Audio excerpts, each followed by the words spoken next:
Blended families and second marriages can make estate planning a little more complicated, but also more important than ever. Today, I'm being joined again by the hugely experienced estate planning attorney, Deidre Von Rock of Von Rock Law in San Francisco. He's going to share how to navigate these unique situations and protect the people you care about. So, Deidre, what special challenges come up in estate planning when there's a second marriage or stepchildren? Great. So all the challenges, Dominic, all the challenges that you had making your blended family don't get easier after death. So there are issues of what is yours, what is mine, what is ours. If you're in a state with community and separate property like California, is the decedent's separate property going one way as opposed to across the family? Is your community property being divided up as if it had been a nuclear family from the beginning? So there are a lot of asset disposition concerns that are really critical in a blended family estate plan. Yeah, exactly. How can you make sure everybody is treated fairly in these situations?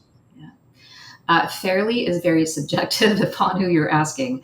But I strongly suggest in a blended family in particular that you have these discussions with the family before death. Where you're going to get into trouble after death is if there is a surprise. And if you have done well executed estate planning documents thoughtfully and make sure that they adhere to your intention, whether your beneficiaries find it fair or not, your intention will be honored with that enforceable set of documents. Yeah, great advice. What could potentially go wrong if you don't plan carefully for a blended family? Blended family dynamics tend to be a little more fragile than your typical nuclear family dynamics.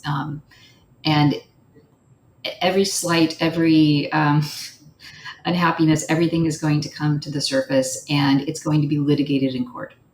And that can possibly even drain everything that was there to give in the first place. So it really is a gift to your family to properly plan out the disposition of everything once you're gone.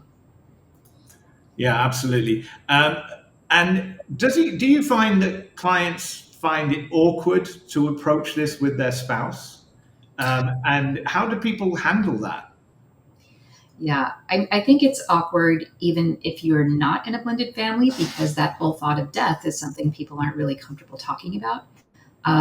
But it is no more awkward than planning the rest of your finances, right? If you have separate property, whether you're a blended family or not, have those conversations about where that's going to go.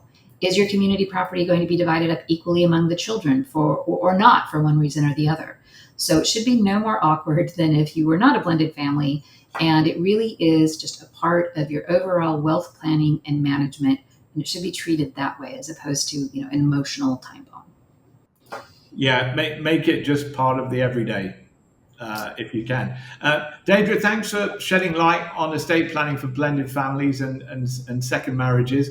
It is clear that the right plan can prevent misunderstandings and protect your loved ones. And if you're ready to talk about your situation, you can speak to Deidre and her team at Von Rock Law. Contact details for the firm are in the description below this video. Deidre, thanks again for your time, and we look forward to seeing you in the next video. Thanks, Dominic.